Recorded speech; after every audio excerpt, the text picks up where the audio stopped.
اور یہ معاہدے جو ہیں یہ جس کا ٹائٹل بھی یہ دیا ہے کہ economic hit man behind the regime change in Pakistan. کہتا ہے بیسیکلی اکنامک ہٹ.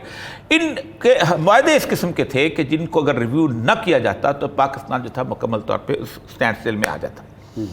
وہ کہتا یہ ہے کہ اس کے اوپر عمران خان جب گورنمنٹ میں آیا تو صرف 1 سال کے اندر یہ آپ حیران ہوں گے کہ اس نے کہا ہے کہ ایک ٹریبونل بنا, اور وہ ٹریبونل جو تھا وہ international ICSID international commission for the settlement of the investment dispute.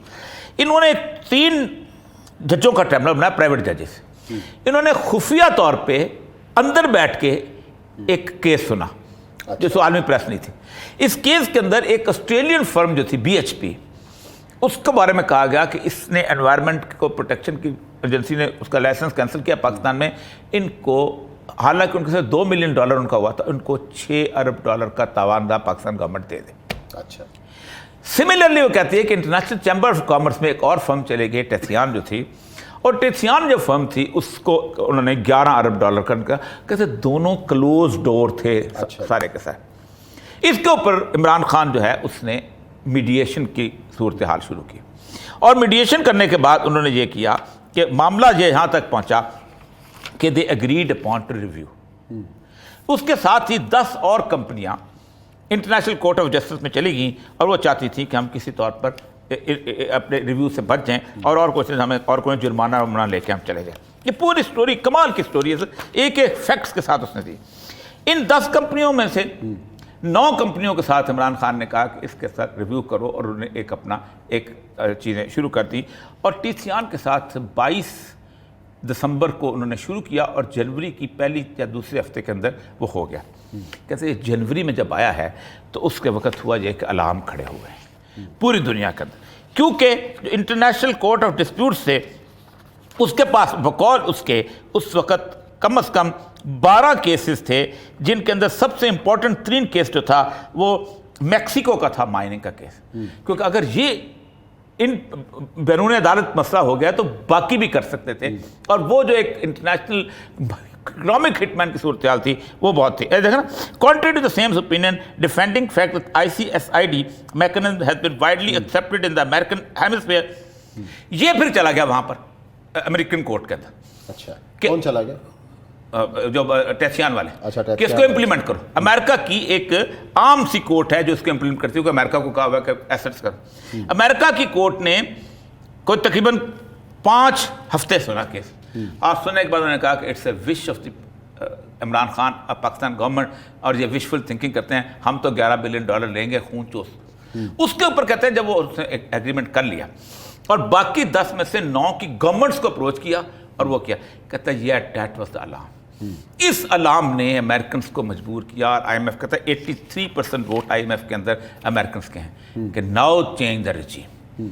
That was, وہ کہتا ہے آج کے اس وقت دنیا کی پریس میں سب سے بڑی خبر یہی چل رہی ہے 9 جون کی ان کی ہے کہ Pakistan regime change political turmoil deepening debt crisis. اچھا, دیٹ واز دا ایشو. 2 مہینے کے ریسرچ کے بعد ہم پورے IMF میٹنگس کے منٹس کے بعد ہم لے کے نکلے ہیں کہ دیٹ واز دا تھنگ. باقی سارے کہتا ہے سٹوج ہیں, خواہ نون لیگ ہو خواہ کوئی اور ہو, یہ مورے ہیں. اصل چیز یہ ہے, اور یہ بندہ اتنا بڑا ہے, اس صدی کا اتنا بڑا آدمی ہے, 4 ملکوں ایکواڈور, پیراگویا, ارجنٹین, نکراگوا, ان کے ڈیٹ کے اوپر کھڑا ہوا ہے, اور ان کے ڈیٹ اس نے ختم کروائے ہیں. اور یہ ایک تو یہ چیز جو ہے یہ میں بتانا چاہتا تھا. اس لیے عمران خان صاحب ظاہر بات ہے ان کو اندازہ تو ہے, لیکن ظاہر بات ہے عمران خان صاحب کا اپنا ایک ایکومن ہے, وہ اس حساب سے اتنا تفصیل سے نہیں بول پاتے. ایک میں نے آپ کو یہ کہا تھا کہ اسد عمر کو جس وقت بھیجا گیا تھا تو اس وقت اسد عمر نیگوسیشن کر رہا تھا پاکستان کے ساتھ, اور عمران خان صاحب کو شاید اس کی سمجھ نہیں آئی کہ کیوں اس کو بدلا گیا. تو انہوں نے لکھا تھا کہ کارکردگی ٹھیک نہیں, اسد عمر یہ سر پاکستان کے اندر اس کو بدنام کیا گیا. پھر حفیظ پاشا کو لایا گیا, اور سب کو پتہ کون حفیظ شیخ کون لے کے آیا, ایوری باڈی نوز. میں نے کئی دفعہ کہا ہے کہ اس کو وہ کمپیئر کرتے تھے کہ یہ وہ گریک فارن منسٹر کی طرح کا ہے کہ جس بندے نے گریک کرائسس کے اندر ہم سے لڑنے کی کوشش کی تھی. تو اصل مسئلہ یہ ہے کہ وہ بات اس کی ٹھیک ہے کہ جو انہوں نے مجھے نکالا ہے واپس مجھے نہیں آنے دیں گے, ورنہ وہ مار دیں گے. اور یہ ایسے ہی ہوا ہے. لممبا جو تھا کانگو کا، وہ واپس آ رہا تھا، پاپولر لیڈر تھا، اس بندے کو آپ سوچتے ہیں کہ اس کو اٹھایا گیا ہے اور ایک فائرنگ اسکواڈ کے سامنے رکھ کے اس کو مار دیا گیا ہے اور 15 سال تک خون میں نہلاتا رہا ہے. یہ ہے اس طرح کی صورتحال. اصل مسئلہ یہ ہے کوئی بھی ہو، کسی طرح کا بھی ہو، سچویشن جو بنی ہوئی ہے، اس نے یہ بھی لکھا ہے، اس نے کہا ہے کہ ایسی گورنمنٹ لانے کی کوشش کریں گے کہ جس کے ان طرح کی انٹرنیشنل فرموں کے ساتھ آپس کے اندر مفادات تو بستا ہوں. تو یہ ایک بیسک چیز تھی. میں صبح سے اس پہ پڑھ رہا تھا، آج میں نے اس پہ لکھا بھی ہے کہ اتنا بڑا کرائسس ہے. اور آج ایک خبر ہے مجھے اب تو شاہ صاحب کے سے کہ انہوں نے کہا جی آج جو میٹنگ ہو رہی ہے اس میں ہم ایک پاکستان کے اکانومسٹ کا ایک فورم بنا رہے ہیں کہ جو اس ملک کو معاشیت سے نکالے، سیاستدانوں کو چھوڑ کے. یہ کہاں ہو رہی ہے میٹنگ؟ بڑی خبر دے رہے ہیں آپ. یہ آج ڈنر پہ میٹنگ ہو رہی ہے. کہاں پہ؟ لاہور، اسلام اسلام آباد میں. تو چوئی شجاعت صاحب اس میں جا رہے ہیں. آل پارٹیز کانفرنس بلائی، آل پارٹیز کانفرنس بلائی کس نے؟ کسی جگہ بلائی گئی ہے. اچھا، انہوں نے کہا کہ جی ہم اس میں ڈنر ہے، ڈنر. اچھا ڈنر ہے. تو چوئی شجاعت صاحب بھی جا رہے ہیں اس کے اندر. تو انہوں نے چوئی شجاعت صاحب نے خبر دی تھی، ابھی میں کہہ رہا تھا کہ میں کہہ رہا تھا آ جائیں آج. انہوں نے کہا جی ہم اچھا چلے، چوئی صاحب سے یاد آیا کہ بریک کے بعد آئیں گے تو یہ ذکر کریں گے نا گھر میں لڑائی کیوں پڑ گئی. آپ نے بڑی صلح کی کوشش کرائی ہو رہی ہے سر، کیوں نہیں مان رہے دونوں برادران؟ بریک کے بعد آئیں گے تو بات کریں.